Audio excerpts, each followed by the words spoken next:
이 에스더서는요, 이스라엘이 민족이 그 말살될 위기에 있었는데 하나님께서 그 민족을 구원하셨거든요. 그 일을 기록한 것이 바로 이 에스더서입니다. 그날을 이때를 기념해서 부림절이라고 지금도 유대인들은 큰 명절로 지키고 있습니다. 오늘 말씀은 이스라엘 민족이 말살될 위기를 만든 사건에 대해서 말씀하고 있습니다. 이 사건 때문에 이스라엘 민족이 말살될 위기를 만나게 된 겁니다. 이 사건이란 바로 유대인 문지기 모르드게가 왕이 신임하는 권력자 하만에게 머리를 숙이지 않은 것입니다.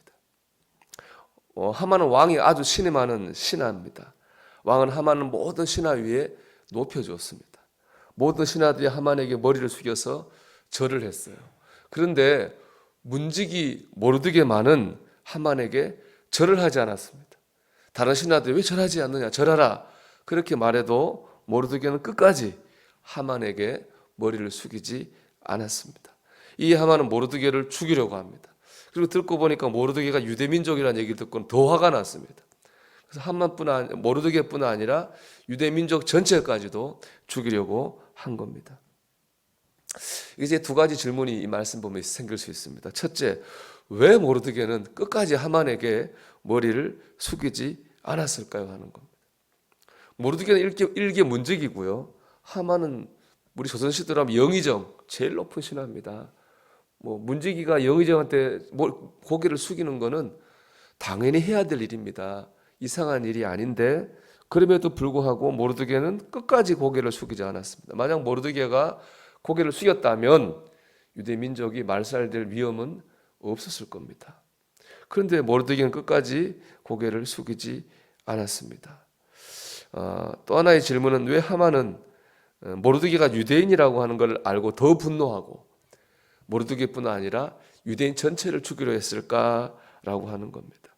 이 두 가지 질문에 대한 답이 1절에 나옵니다.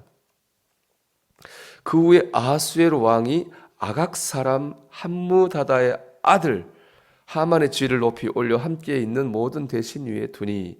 하만을 어떻게 소개하고 있습니까? 아각 사람 함무다다의 아들 이렇게 했습니다. 이 아각이라고 하는 건 사람 이름이 아닙니다. 아말렉 족속의 왕을 일컫는 말이 바로 아각입니다. 그러니까 하만은 아말렉의 왕 함무다다의 아들입니다. 아말렉의 왕손인 거죠. 이것이 바로 이제 이 갈등, 제일 문제 해결책입니다.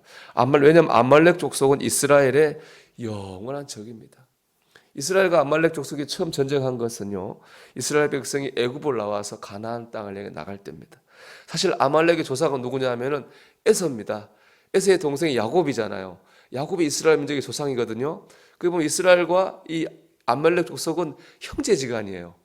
그런데 애굽을 떠나서 이제 가나안에 힘들게 가고 있는데 이 믿었던 아말렉이 뒤에서 이스라엘 백성을 공격합니다. 이스라엘은 믿었던 형제에게 뒤통수를 맞은 거예요. 얼마나 그 배신감과 분노가 컸겠습니까? 두 아말렉과 이스라엘 민족이 아주 치열하게, 정말 치열하게 싸웠습니다. 그 결과 이스라엘이 이겼습니다. 이기고 나서 모세가 하나님의 말씀을 전합니다. 출애굽기 17장 16절인데요. 이르되 여호와께서 맹세하시기를 여호와가 아말렉과 더불어 대대로 싸우리라 하였더라 이랬습니다. 아말렉과 이스라엘 백성은 대대로 이제 싸워야 되는 겁니다. 실제로 싸웠습니다. 사울 왕도 싸웠고 다윗도 싸웠고 나중에도 싸웠습니다. 대대로 싸웠습니다.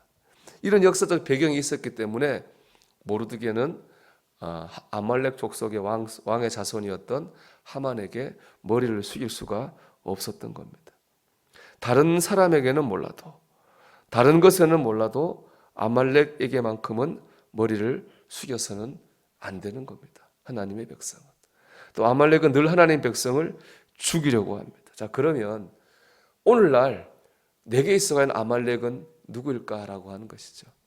늘 우리를 죽이려고 하고 우리가 적어도 머리 숙여서는 안 되는 것, 그것이 무엇이겠습니까? 그것은 바로 교만입니다. 우리 안에 있는 교만과 싸워야 됩니다. 교만에게 머리 숙여서는 안 되는 겁니다. 이 아각이라고 하는 말의 뜻은 뭐냐 하면 여러분, 내가 높아지리라, 내가 위에 높이 솟아오르리라 하는 뜻으로 교만의 의미를 가지고 있습니다. 아각이 교만이에요. 교만은 우리를 넘어뜨리려고 쓰러뜨리려고 합니다. 우리는 교만에게만큼은 머리를 숙여서는 안 됩니다. 잠언 16장 18절은 교만은 패망의 선봉이요 거만한 마음은 넘어짐의 앞잡이니라 그랬습니다. 우리가 교만하면 망합니다. 우리 안에 있는 교만과 천국에 가는 그 순간까지 우리는 싸워야 됩니다. 교만의 본질은 자기 중심성입니다. 세계적인 기독교 윤리학자인 라이언드 니버라는 사람이 첫 인간이 저지른 죄는 교만이고 그것의 본질은 자기 중심성이라고 그랬습니다. 아담과 하와는 하나님 말씀을 따르지 않았습니다. 자기가 주인이 됐죠. 그래서 하나님 말씀을 어기고 선악과를 먹는 죄를 범했습니다. 꼭 뭐 높이 올라가고 많이 가져야만 교만해지는 것이 아닙니다. 우리는 누구나 언제든지 교만해질 수 있습니다. 자기 중심적으로 생각하고 말하고 행동하면 그것이 교만입니다. 우리 인생의 주인의 자리에 내가 있으면 안 됩니다. 하나님이 계셔야 됩니다. 내가 내 인생의 주인의 자리에 내 인생의 주인의 자리에 하나님 계시다고는 다른 게 아닙니다. 이기적인 모습에서 벗어나서 다른 사람 배려하는 겁니다. 한 걸음 물러설 줄 알고 입장을 생각해서 양보할 줄 알고 참을 줄 아는 겁니다. 그것이 바로 겸손입니다. 여러분, 우리가 절대로 교만에게 머리를 숙여서는 안 됩니다. 내 안에 일어나는 교만과 싸워야 됩니다. 그럼 하나님께서 우리를 높여 주십니다. 물이 나름대로 흐르잖아요. 하나님의 은혜도 마찬가지입니다. 하나님의 축복도 마찬가지입니다. 낮은 대로 흐릅니다. 겸손한 사람에게 하나님 은혜를 주시고 축복을 주십니다. 오늘도 우리 교만에게 머리 숙이지 않고 겸손한 가운데에 하나님이 높여주시고 하나님이 채워주시는 복된 삶을 살아갈 수 있게 되기를 주님의 이름으로 축원합니다.